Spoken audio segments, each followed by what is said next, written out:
Welcome to the Weekly Squeak, your weekly geeky squeak with me, Christian Schiller. Or maybe I should call the show the increasingly inaccurately titled Weekly Squeak, something more like the fortnightly squeak, or the bi-weekly, or the every 2 weeks squeak right now. But I'm getting back into cadence again. Do apologize.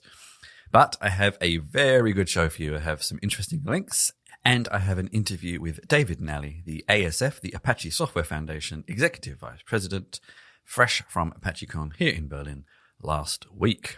So I have that to look forward to. But let's kick off with some links. First is an article from Messy Nessie, the Cabinet of Chic Curiosities, not a blog I've come across before, but this popped up in my feed somehow. This is an article called How the World's First Floating Hotel Ended Up as a Doomed Wreck in North Korea. This is the quite wonderful story of the floating hotel from Townsville in North Queensland in Australia. I have been to Townsville, and I'm half Australian. My wife is fully Australian, and neither of us have ever heard of this place. It looks quite fascinating.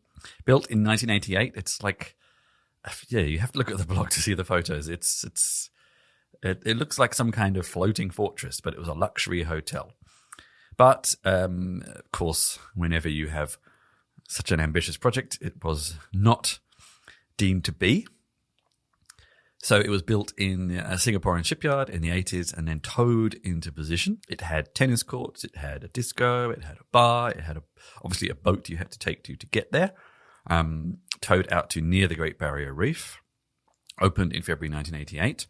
And then there was a tropical cyclone, which happens quite a lot in North Queensland, which damaged a lot. And then they discovered that the position it had been towed to, there were more than 100,000 pieces of World War II ammunition with anti-tank mines resting on the seabed below. I have no idea where they came from, if they were from the Allies or from the Axis or from the Japanese, I guess, but 100,000 is quite a lot. So the hotel was closed within a year, pretty much. It then ended up in Ho Chi Minh City in Vietnam, where it ended up as actually quite a popular nighttime entertainment for almost a decade, and then had some more financial difficulties. I guess that was its heyday. And there's some lovely photos there, although it's just kind of outside. It's not floating off in the middle of the ocean. It's just sort of floating to the side of the city. And then in 1997, it was finally bought by North Korea and moved to the tourist region near the demilitarized zone in 1998 as a north-south experiment in tourism. So actually North and South Koreans would stay in this hotel. And if you see photos from this time, it's starting to look a little worn and dated and not quite as... it's still just sort of floating off the side of the land, so it just looks like a hotel on a small island, really, than a floating hotel. And there are even some reviews of the hotel from Western tourists, which is quite fascinating, and some lovely pictures of what they did with it, full of all sorts of strange communist-style vistas. So it became basically a reunion location for families who'd been split by the war. Then in 2008, when that experiment ended for various reasons, the floating hotel was sort of quiet and just sat there looking rather ghostly, but was open to a few tourists here and there. But also it hadn't been maintained for some time, so it was kind of dangerous to enter. And now the North Korean government have said they're going to revive it. They're going to maintain it. And they don't entirely understand, although, of course, there's going to be a limited amount of people who know this, that it has something of a cult following in Australia, despite the fact I said I hadn't heard of it. But anyway, it failed an inspection from Kim Jong-un himself. It's shabby and had no character, but apparently they are planning to revive it or maybe demolish it. Who knows? It's North Korea, so we don't really know. But anyway, quite a fascinating tale, and the photos are wonderful, so I do recommend you go and take a look at this blog post. Continuing in Australia news, kind of. This is a few weeks old now, but as I say, I got a little bit behind. These are various tales, and I'm picking on in particular one in Bloomberg from Angus Whitley, and one in the Sydney Morning Herald from Patrick Hatch. These were reports on Qantas's first 20-hour flight. Qantas is planning to do these long-distance connecting flights, one from New York to Sydney and one from Sydney to London. To have a long 20-hour stretches. And that said, I have definitely been on a flight, I think, from Melbourne to Dubai, which was 16 or 17 hours. So it's only in the grand scheme of things, and especially in the grand scheme of Australian travel, a few more hours than some of the current routes. And what 3 more hours amongst friends, really. The interesting thing I found with these, I mean, firstly, all the test passengers were traveling in business class, not in cattle class, which is going to make things a lot easier. They obviously also had people being very attentive to their health, feeding them well, giving them plenty of space for exercise and things like that, which you're not going to get in normal planes, although the head of Qantas has said that these very long distance flights will have a bit more space, which probably also means they're going to be a little bit more expensive, but time is money, I suppose, to some people.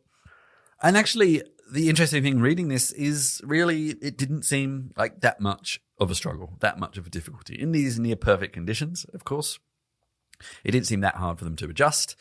They didn't feel that tired. They felt physically fine. So who knows? Possibly in the very near future, and Qantas is pushing quite heavily for this, this will be a reality. And I mean, it's actually kind of amazing. You could, in theory, go from one side of the world to the other in a day and a half. Although you can also do it the other way around. You go Sydney to LA and then LA to New York. I don't know if that's shorter or not. I'm not sure. But especially the Sydney to London is 20 hours, 30 minutes, and Sydney to New York is 19 hours, 30 minutes. At least the one to London is flying over land most of the time. The one to America is flying over the sea most of the time. But yeah, quite fascinating. This is the new Boeing Dreamliner. I have been on one of the older ones. They're very nice planes. Qantas has, obviously, due to its geolocation, a history of very long distance flights and having planes that are good at coping with it. And they've been experimenting with the Perth to London flight, which is 17 hours, I think. And I think this is going to come in the next 2 years maximum. And we will see what happens and how popular they are. And if the stopover is a thing of the past. And I think this is actually, between you and me, one of the subtexts of why Qantas want to do this, because they have to pay tax, and so do passengers, in wherever they stop over. So this also, in theory, reduces the cost for the airline and maybe for passengers if they follow on with that. Next, I always like a bit of roleplay. This is actually an article from issue 27 of Dragon magazine from Martin Chapman. I was reading Dragon magazine, and there was a really interesting article about Dungeons & Dragons played with sign language. And specifically around, obviously, firstly, one thing you may not realize is that even in English, there are different sign languages for British English, American English, and I think Australian English, although I'm not sure how similar that might be to British English. But of course, sign language being a language used by a smaller selection of the population, sometimes there are words that just don't exist, including things like Dungeons and Dragons concepts and monsters. So this was mostly an article about how people who wanted to sign roleplay games or play games with sign language, how they made up words for creatures and concepts. Things like rolling for initiative, a natural 20, things like Eye of the Beholder, and things like that. And there are some videos in here where you could watch from an American signer and a British signer doing, So this is Dungeons and Dragons itself, Roll for Perception, Beholder, Elf. It is what you might expect. Orc, Demogorgon. And there are performances with live signing, which I find amazing. So thankfully, you don't have to subscribe to Dragon Magazine, which is free. You can actually just follow this link and read it yourself. And I would love to watch one of these games one day. I think I will, to see some of the other words that people have had to come up with. And these are people doing it in their spare time, of course. Digging now into one of my favorite recurring topics, computer history. This is a post from the Computer History Museum by David C. Brock, the earliest UNIX code, an anniversary source code release. So 2019 has marked the 50th anniversary of the start of UNIX in the summer of 1969. And of course, UNIX has fed Linux, has fed BSD Unix, which is in Mac OS, and all sorts of other operating systems. It has quite a checkered history, of course, from proprietary to non-proprietary and back and forth and trade wars and copyright wars and all sorts of things. But still, its heritage is everywhere. It was created in Bell Telephone Labs mostly by Ken Thompson and Dennis Ritchie. who were trying to build a new operating system. And like so many stories in computing history, it was a story of what nearly wasn't. It was kind of a side project that ended up becoming a very successful project instead. It nearly was cancelled. They had to beg, steal, borrow for computing time, as was what one had to do then, to try this, and eventually was successful. And the rest, they say, is history. There's some great pictures here of Ken Thompson and Dennis Ritchie programming, not in any way that would look familiar to many of us now. And this was still even in the 70s. And now the Software History Center at the Computer History Museum has publicly accessible some of the earliest source code produced in the UNIX story. And these are papers, of course. These are papers from Dennis Ritchie by the Ritchie family. And there's a black binder with a hand label of UNIX Book 2, containing nearly 190 pages of printed source code listings written in PDP-7 assembly code. So we can have a look at some of this. All right, are you ready? See, this looks like a space travel listing. There's like a dictionary of words. And then, yeah, lots of semicolons. I don't really understand this. But if you do, maybe you could dig in and see how people used to code on paper, I guess. Enjoy. And finally, this is a post from Andre Staltz. This was highlighted to me in a presentation I recently saw on kind of funding open source. This has become a big topic in recent history. This is actually, I might actually get Andre on the podcast at some point in the near future to talk about this in more detail. This is a post from June this year called Software Below the Poverty Line. And it's something of an analysis of, I guess, funding to open source projects versus the perceived time that people put into them. That highlights that so many of the most successful open source projects developers are basically, in theory, working for wages that are below the poverty line. And of course, we know that in reality, a lot of these developers are probably working side gigs, but they're putting in this extra time anyway, which should still be recognized. And actually, he tracks a lot of the data here. It's quite an interesting post, and you can really see some details. There are very few projects where the developers, and this is, again, the core developers, not all contributors, are actually making a living wage or better from their work. Most of them are not. And again, I say this with the caveat that, of course, most of these developers probably have jobs, but still they're putting a lot of extra time. I can't quite remember if this article does recognize people who are getting paid by companies to maybe contribute to that project. It's hard to always know. But still, it sort of opens your eyes to the amount of work, and he calls it exploitation, that a lot of developers are doing, are victims of, to create software that we use in many things. And this doesn't even start to factor in things like dependencies, where you have a project that maybe is well funded, but it uses a significant dependency in another project which isn't. How does that work? This is something that is coming up quite a lot in discussions recently. And it's a fascinating conversation that many people are proposing solutions to, but we're yet to see if any of these solutions will be successful, of course. And that was my links for the week, in a very appropriate connect there. Now enjoy my interview with David Nalley, the Executive Vice President of the Apache Software Foundation, from ApacheCon here in Berlin. I have cleared up most of the background noise, but there's a little bit of murmur in the background. But here you go. Enjoy. So my name is David Nalley. I'm the Executive Vice President of the Apache Software Foundation. I actually, it might have just been the talks and the people who gave the talks, but Apache Foundation seems to have lots of vice presidents. What do they? Is it because it's a foundation? Is that just what everybody does, or what do the vice presidents actually do within the foundation? Sure. So there are a lot of vice presidents. If you go to one of our foundation pages that lists all of them, you'll find out that there's more than 200, which is sizable. But essentially, each top-level project at the Apache Software Foundation has its own officer, and that officer is the vice president of that particular project. And that allows that particular officer to execute contracts or make decisions on some external matters to give the project a degree of independence and being able to actually get things done rather than having to come back to a central organization and asking permission. Yes, each project has an officer that is an officer of the foundation, can go and get things accomplished in that regard. And then the foundation has a set of foundation-specific officers. So vice president of security, legal affairs, fundraising, infrastructure, et cetera, that are kind of those centralized services that the foundation runs. And then we have 4 executive officers: the treasurer, the chairman and vice chairman of the board of directors, the president, and executive vice president.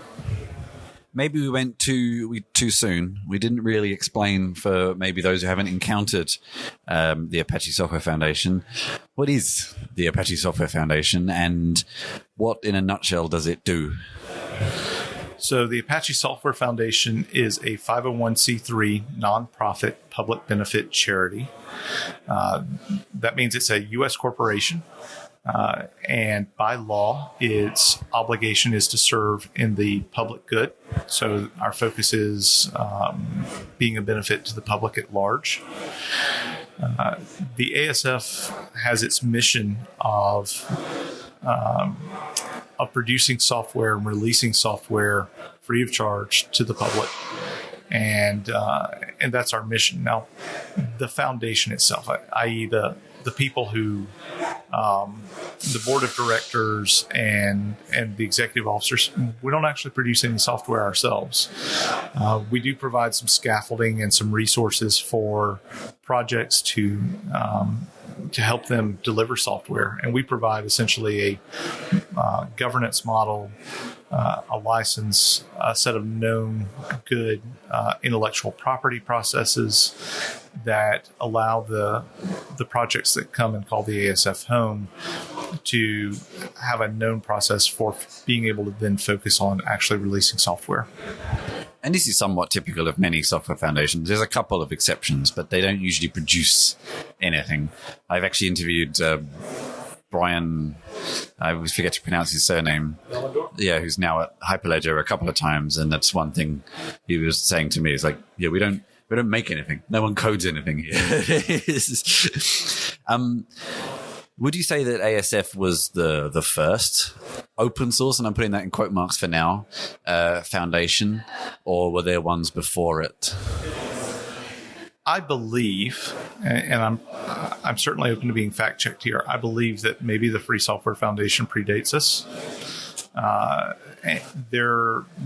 don't think we were the first, but we were certainly very early and remain one of the longer-lived entities. A number of entities that have sprung up over the years, sadly, have either not evolved or have not been sustainable over the past 20 years or so.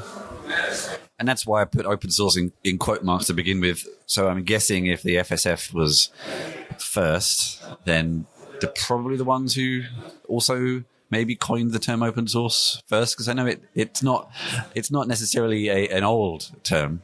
People were doing open source before it was called open source, but it wasn't Apache, I guess. Yeah. So Apache did not originate the term open source.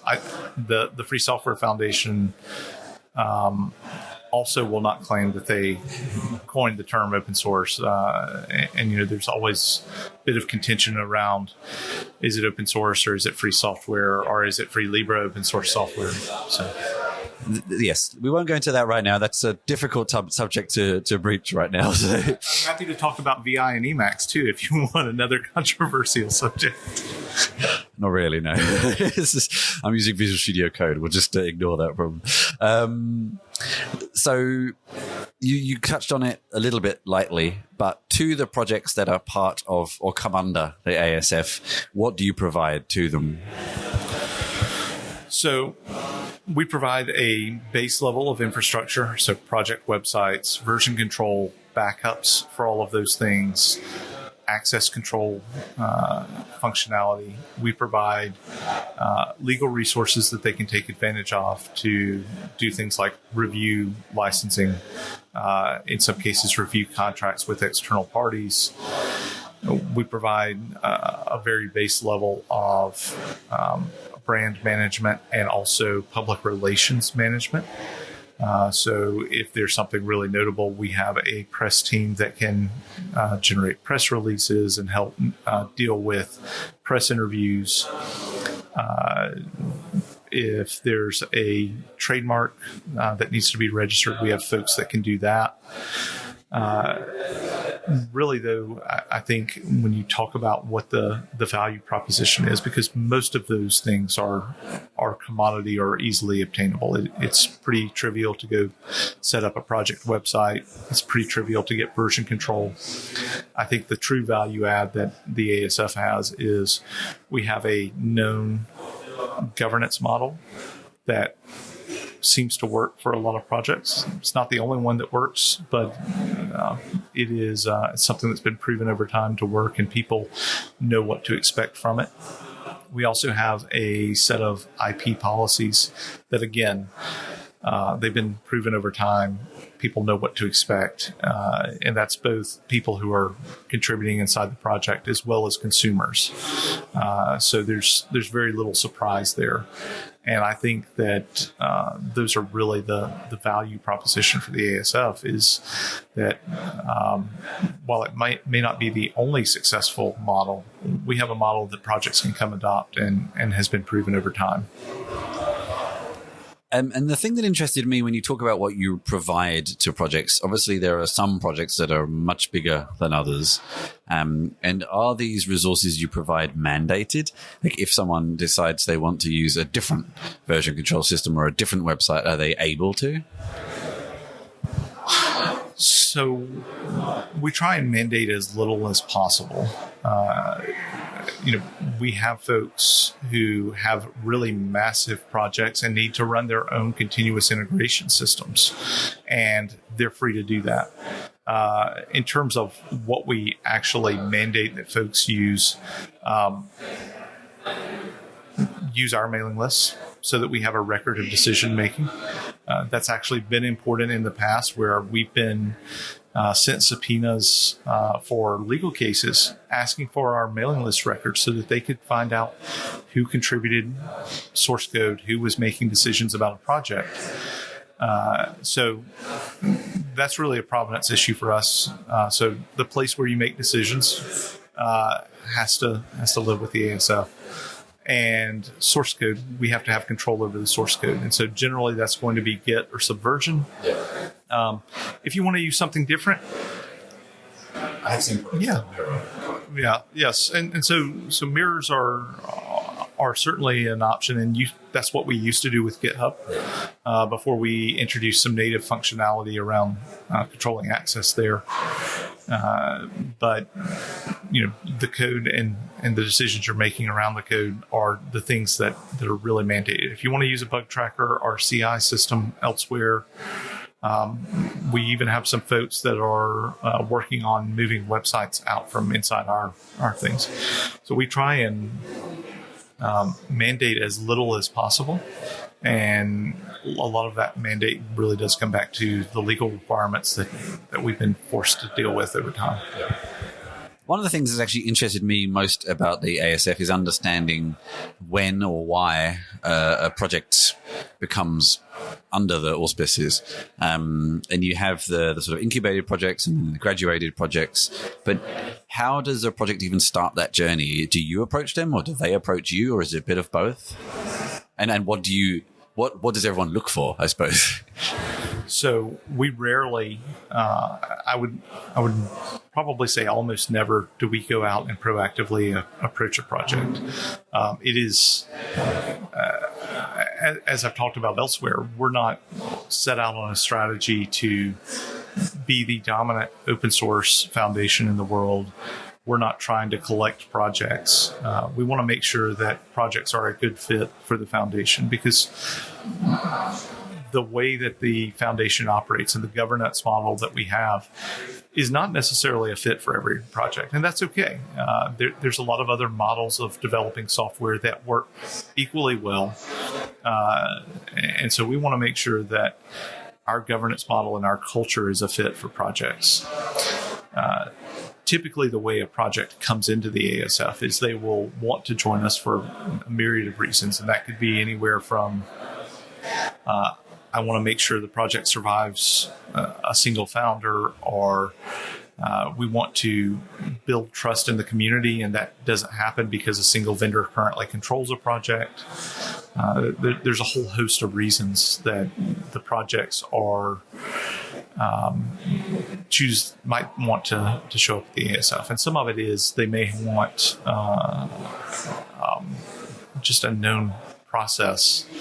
I think in the early days of the foundation, I think there was also, these guys have a few technical resources, and I think that has slowly drifted away because, frankly, you can go to GitHub and walk away with a website and bug tracking and everything pretty easily. But essentially the process is that a project will approach and we'll start having a conversation, make sure that they understand what they're getting themselves in for, because things like dealing with our IP regimen for around copyright and licensing can be pretty stressful for a project, especially if they've got a long history and have to figure out software grants and things of that nature for a wide swath of people.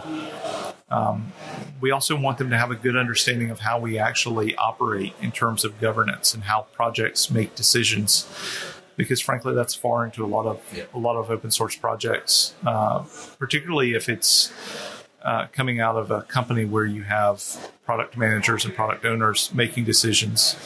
And then developers that essentially have marching orders then to deliver that. And so we try and educate them on what the Apache Software Foundation actually is and how it operates and how a project is expected to operate. And then they submit a proposal and they tell us a little about themselves and why they want to join the Apache Software Foundation. And the incubator project, that project management committee will actually review that, maybe comment on it, and then vote whether to accept that into the incubator or not. And that gets you, quote unquote, into the Apache Software Foundation. It doesn't give you the level of independence that a top level project has, but that gets you started. And then you're trying to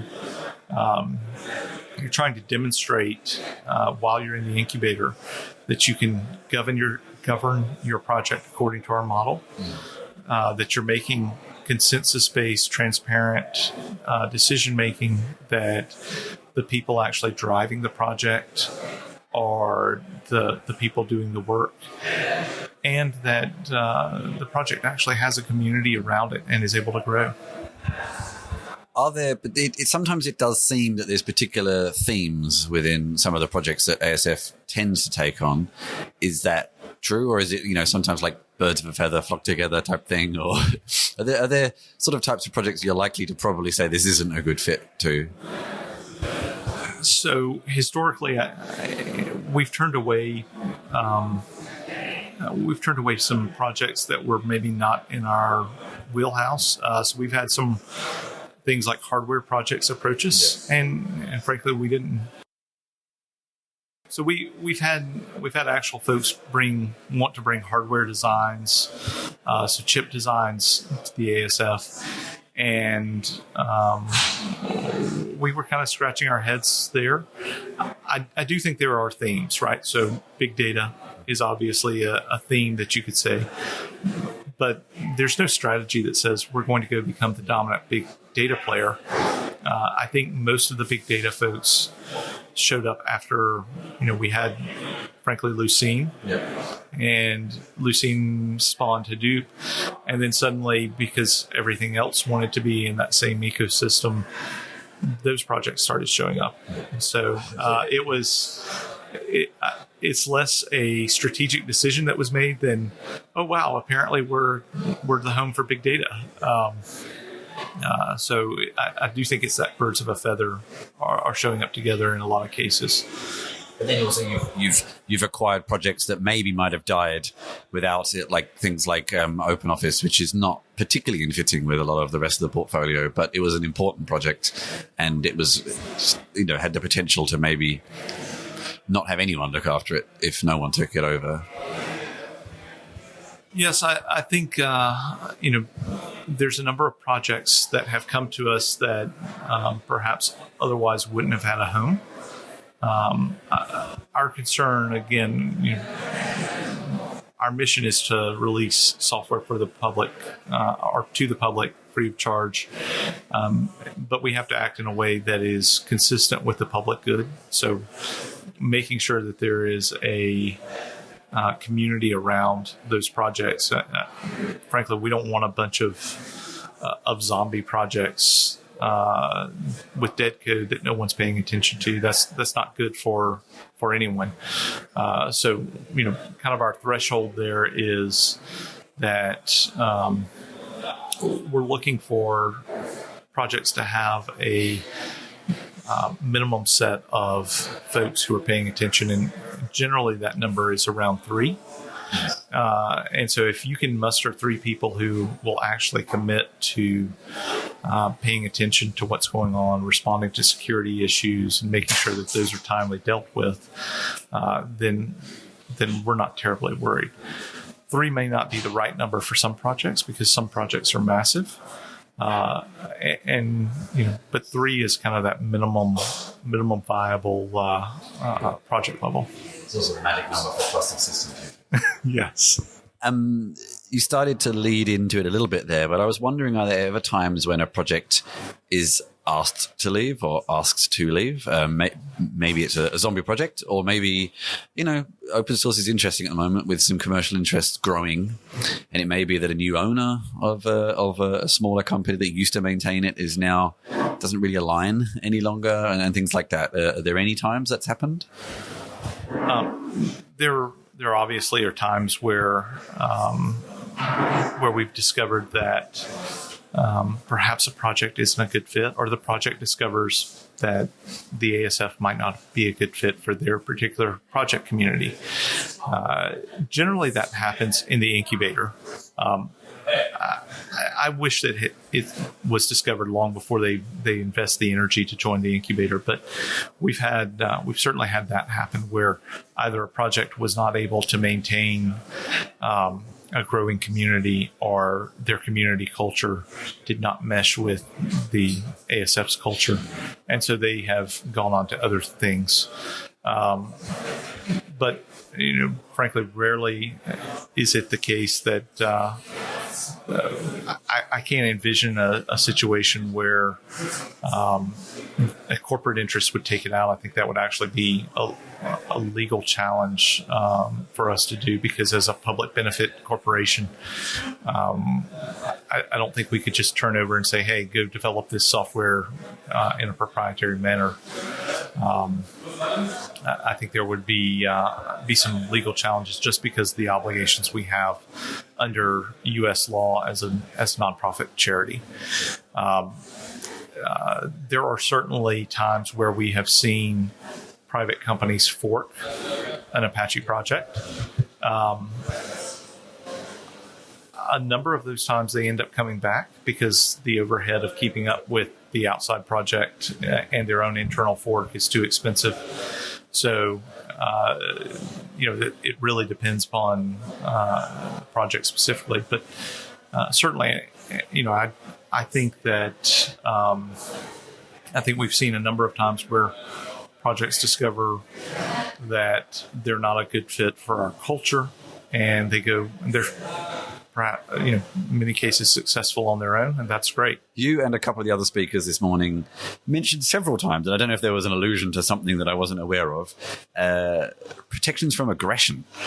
I was intrigued to know what this meant. It was mentioned quite a couple of times. What is that, the legal frameworks you provide, or is it around the IP type work, or what does that mean exactly? So I think especially in the early years, there was a lot of concern around individuals being responsible for the code that they shipped.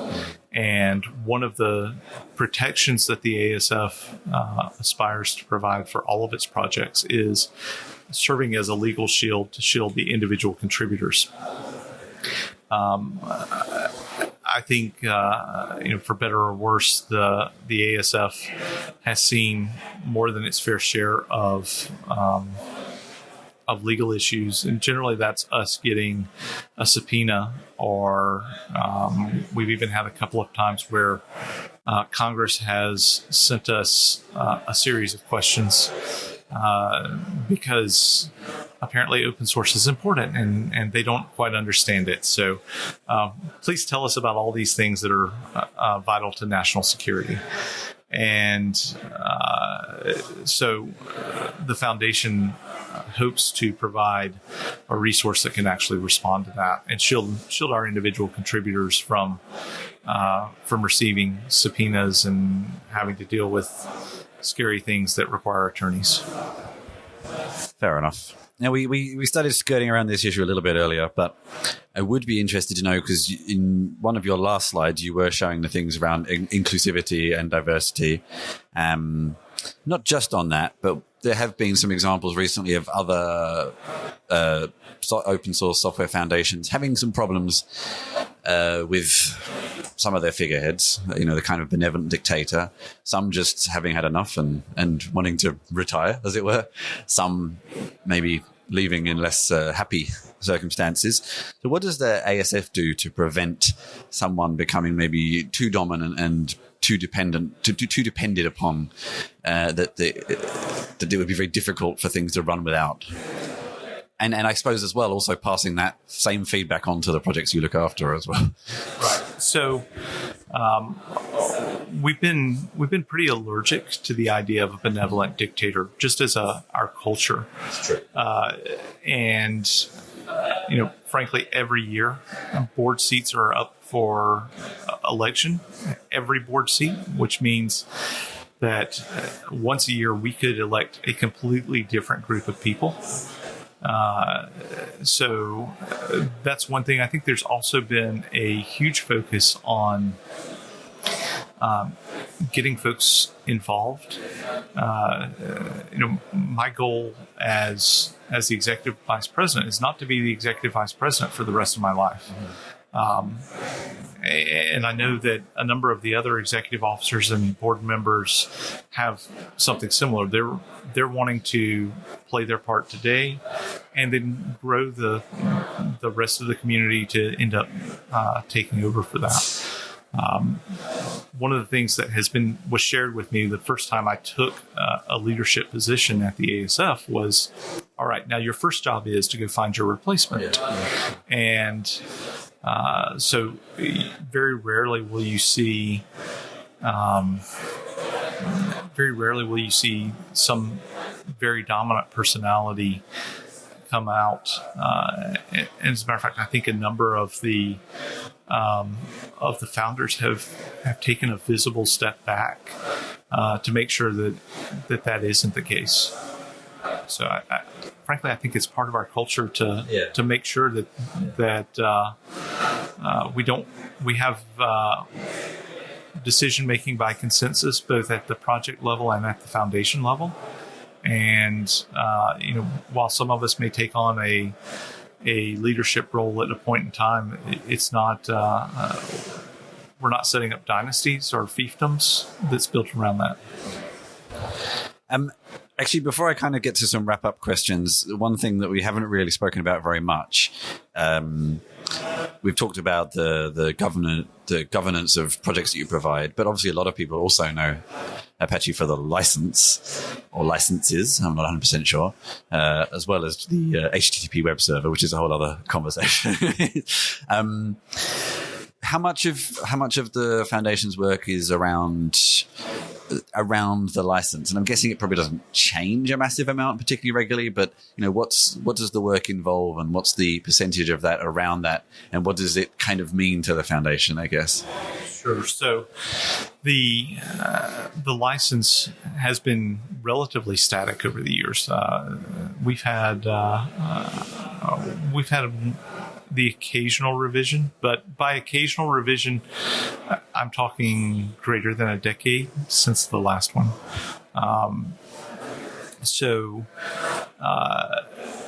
In terms of impact, I think the Apache license and some of the other licensing work that happens at the Apache Software Foundation is hugely impactful, hugely adopted. But in terms of the actual work that goes on at this point, not very much. I mean, there's constantly a review to check for compatibility for new licenses that arise, but I don't think anybody's planning an Apache 3.0 license. I think we've been very happy with version 2, and I don't see a need for that changing in anywhere on the horizon. I'm guessing a quick aside question. I would assume, but I might be wrong, that projects that become under the auspices have to use that license. So projects that for code developed at the ASF, it is licensed under Apache License 2.0. Dependencies, we have an entire compatibility chart for that. But for software developed at the ASF, it is licensed under the Apache license. So we're here at ApacheCon in Berlin. I think the second or third time you've done it here, but actually celebrating 20 years since, I guess, the discussions around starting something like this. So 1999, which does not seem like 20 years ago, which is a bit sad, but that's another.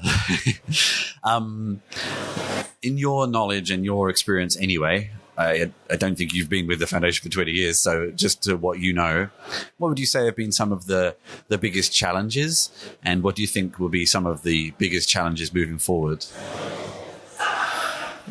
So I think some of the biggest challenges that I've seen have been how we manage growth.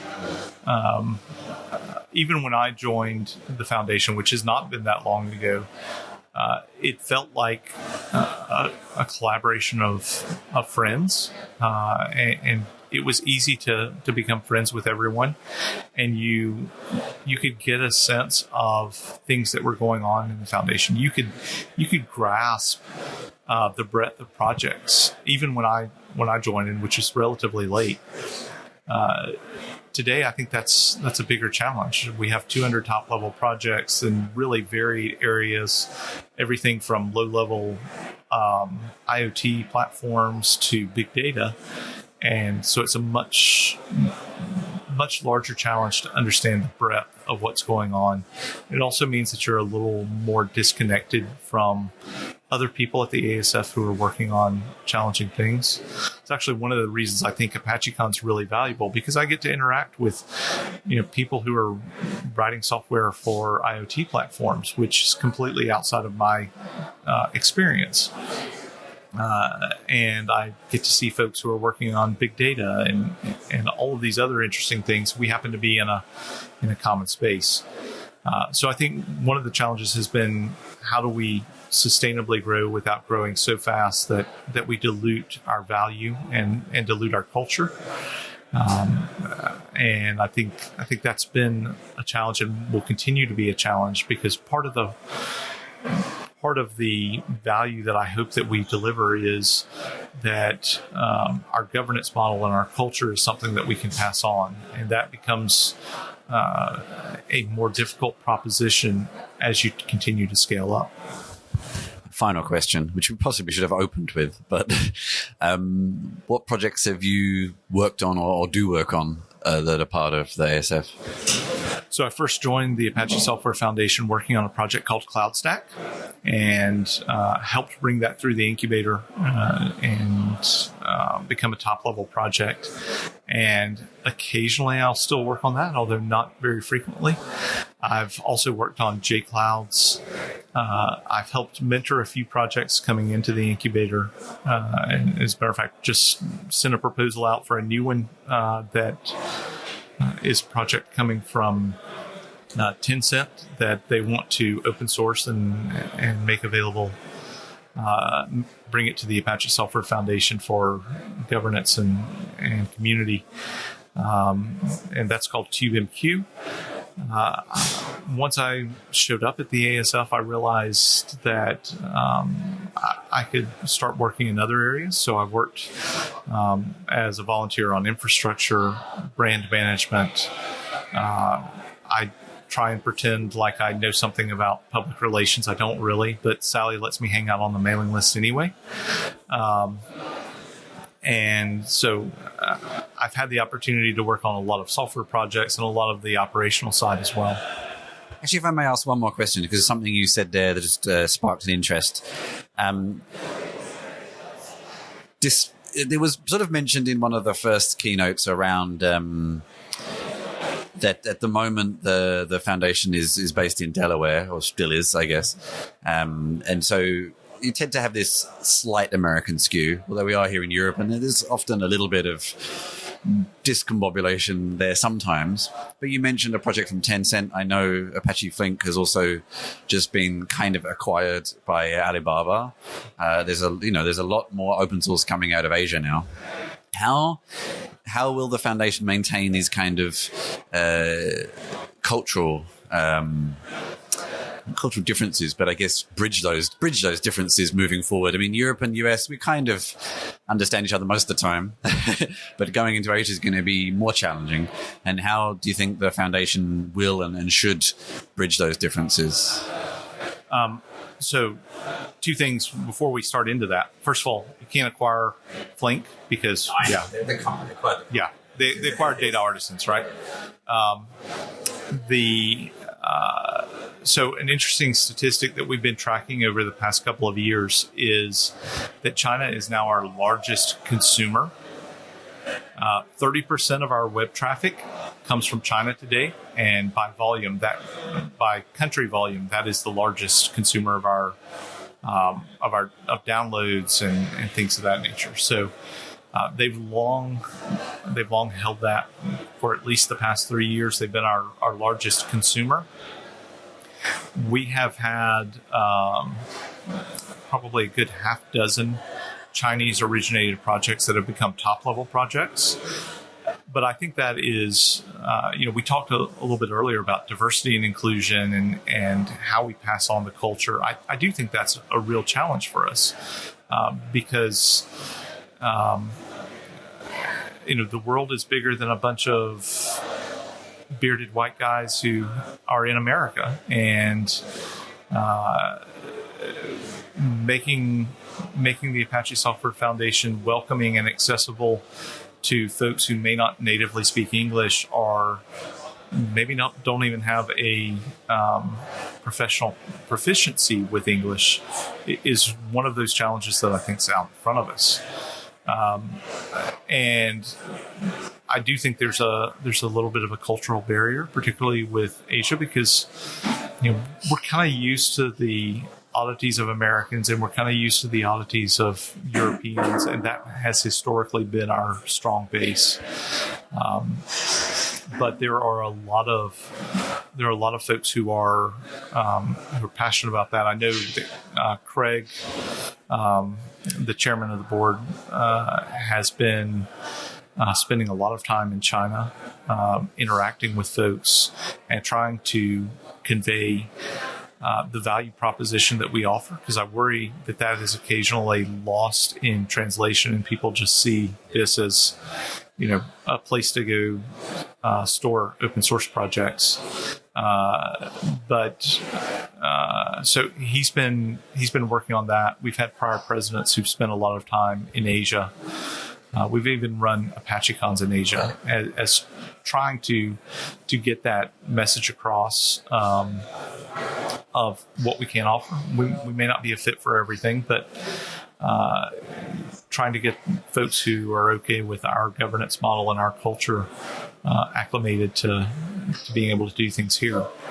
I do think it's a challenge because it's not going to stop with China. There's going to be other parts of the world that have those cultural differences too, and we're going to have to to figure out how we communicate our culture and get those folks involved and adjust to their culture as well. That was my interview with David Nalley, the Apache Software Foundation Executive Vice President. It was an interesting conversation, an interesting conference. I will be doing more of a write-up in the near future. If you have enjoyed the show, you can find previous episodes at christianschiller.com/podcast. You can support the show at /support, and you can find much of my writing at /writing. Please rate, review, share wherever you found the show. And if you're interested in meeting me, I have a couple of events coming up where I will be running more interviews. Some I'm cancelling. I'm cutting down on my travel a little bit. I will be at O'Reilly's Velocity here in Berlin from November the 5th to the 7th. I will be at TC World in Stuttgart from November the 12th to 14th. And I will be at Data Natives, again here in Berlin, November 25th to 26th. And actually some other events that I'm kind of confirming right now will also be coming up in the November-December period. If you want to get in touch, find me at christianschiller.com/contact. In summary, you could tweet me at Christian and find other methods there. I have some more interviews coming up soon. I have a couple of special interviews on voice games, which I'm looking forward to getting out. Some interviews I did with some gaming studios and a few more to come. But in the meantime, once again, if you have been, thank you very much for listening.